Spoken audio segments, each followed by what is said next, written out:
Masti web series ఎలా ఉందంటే ఈ కథ మొత్తం పబ్లోనే జరుగుతుంది. ప్రధానమైన పాత్రలు పబ్తో ముడిపెట్టి నడిపించిన తీరు బాగుంది. ఈ పాత్రల స్వభావం ఆవిష్కరించడంలో దర్శకుడైతే విజయం సాధించాడు. కథ పబ్లోనే జరిగినప్పటికీ ఎక్కడా బోర్ అనిపించదు.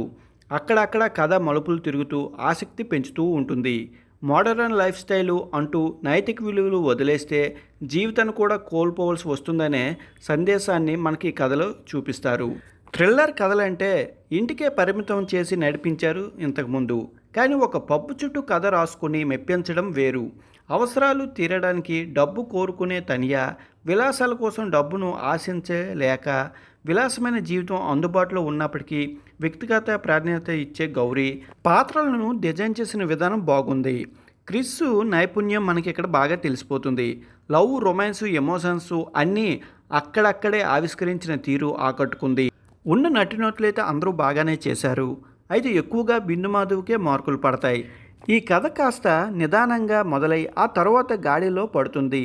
జీవితాన్ని రంగస్థలంలో నుంచి చూస్తే అందంగానే కనిపిస్తుంది, కానీ అద్దాలు తొలగించి చూస్తే అసలైన జీవితం కనిపిస్తుంది అనే సందేశాన్ని ఇచ్చిన కథ ఇది.